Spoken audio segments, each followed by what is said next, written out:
Sup guys, it's Replay Thursday, episode 14. Yeah, we've made it this far, guys. So this week, we got a bunch of replays. Actually, like the thread made it rank 13 on our StarCraft on Reddit, which is usually better than usual. So really appreciate the people, upvoting and checking out the thread and submitting replays. So we have Zebra Cake here. I'm so bad, so be prepared to laugh. Was silver at the time, I believe. What build? And he says he doesn't know what he's doing. He made this build up by himself. He thinks what went wrong is that he doesn't have any plans, and he has bad micro, bad macro, bad scouting, bad upgrades, just bad, bad, bad. Questions about the matchup: what to do versus a 10,000 roaches. Well, first of all, you should always need to do two chrono on Nexus versus Zerg. I mean, even if you Nexus first, I like to do 16 Nexus. 17 is like a little bit too greedy. If you do 3 chrono, you're forced to do 17 Nexus. If you forge first, then yeah, you can chrono probes more than that. If you gate first, 3 chrono would be good. But yeah, I'm never really a big fan of your opening. So like, I have a guide on my YouTube. You should check it out. You should try to forge expand. It's the easier route.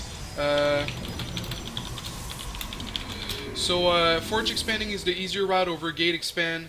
Yeah, let's see how you do. So like, you need to confirm that he's grabbing an expand.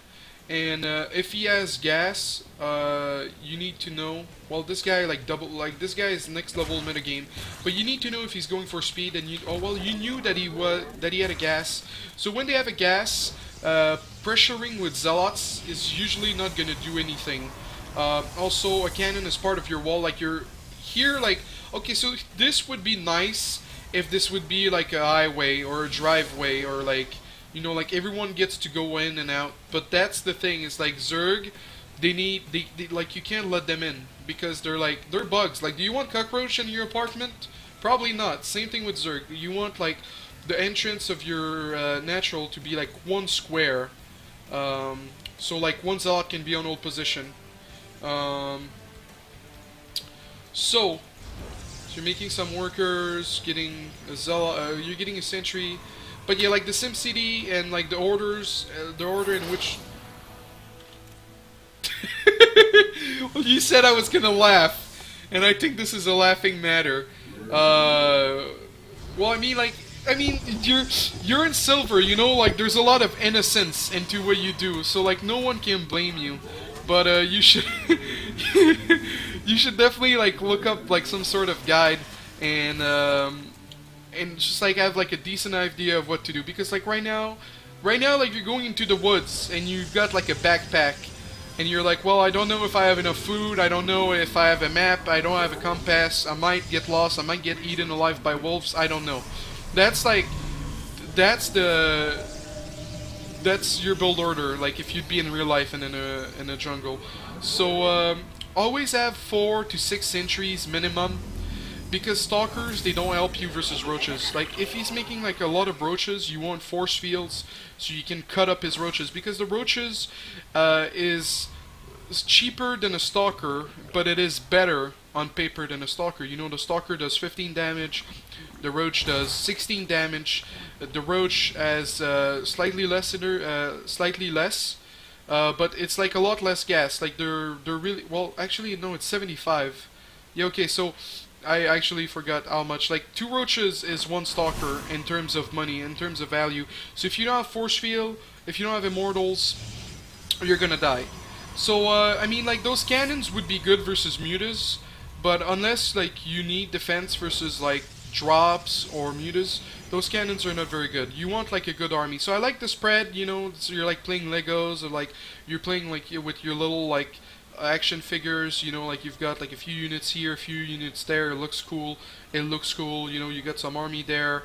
And the macro, I mean, the macro part is not so bad, and the worker count part is not so bad. For a silver player, like there's a lot of things you do great, but like the priority is like, once you have 16 here, you transfer a rally point.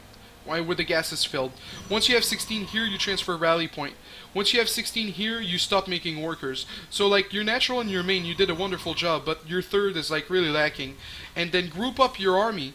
And on this map, you know, if we look at your vision, there's no watchtower. So like have the observer on one side to see if he's coming, have a zealot here to see if he's coming, or here. And then at least you know, and you need to group up your army. So, oh buddy, oh honey, yeah, you gotta be careful of that. And yeah, really, like, you have a lot of gas and you didn't really mine minerals. Like, on paper, you should beat this guy just because of how early your third base was. And on upgrade-wise, you're doing really good. I'm not a big fan of plasma. It takes some time and it's really expensive. You're better off with armor. Oh, man. Yeah, okay, so, like, alright, so, like, you have, like, a thing here, hallucination, and you can hallucinate a phoenix, so you can scout ahead what he has. So I like that a lot because you can try to like try to think what you need to do to beat his army. Like right now, your army, it's very small compared to his, but you've got like a good economy, you've got a good base, so it would be good for you to at least know what you need. Like versus roaches, you need immortals. Oh, this guy. I had a student do that. It's the second time this week I see someone do that. They patrol instead of attack move. Well, let's see if you attack move. Well, you're on move command for now, but so basically versus this army, immortals, and since he has a lot of zerglings. Oh, actually he has like. Do you patrol too? No, okay, that's the zergling. But yeah, you're on move command. So like in between everything you do. Always make sure that your army's on attack move, because like you see still some of the army is... Oh, you blink onto him? Yeah. So, I'm gonna pause right there. So, basically, like the stalkers, you never want to blink on top of him unless like he's running away and you need to chase him before... You want to kill as much as you can before he leaves. Also, versus, I mean, like he had a lot of lings and really good upgrades. So when you see that... Like, lings are really scary when they have good upgrades, so you need AoE, Colossus or Storm. So, scout, like, keep scouting with hallucination. Can I beat his army? Yes. Okay, I'll go attack. Can I beat his army? No, I'll wait and try to buy time, maybe harass a little bit, but just buy time for a better army. And then if you do that, I mean, you had like a quicker third before him. Of course, it was a blind third. There was no any real plan behind it, so it's kind of scary.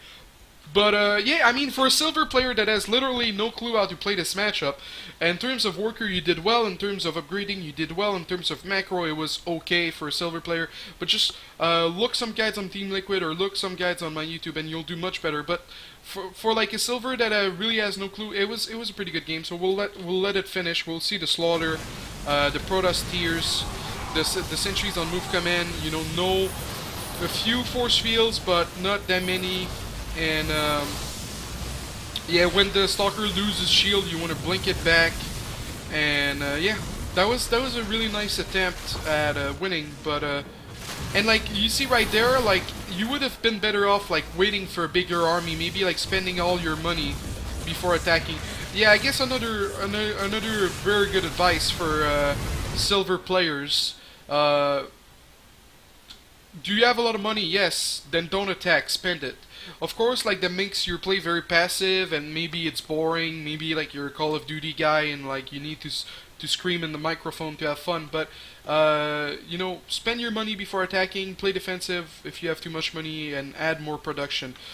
Usually, it's 4 gates on 1 base, 6, 7 gates on 2 base, 10, 12 gates on 3 base, 1 robo. And then you can add 2 robo once you're on 3 base with a Stargate. So, thank you a lot, Zebra Cakes, for submitting this replay. Guys, it was game 1 of Replay Thursday, episode 14. We'll be back in just a bit with game 2. Stay tuned.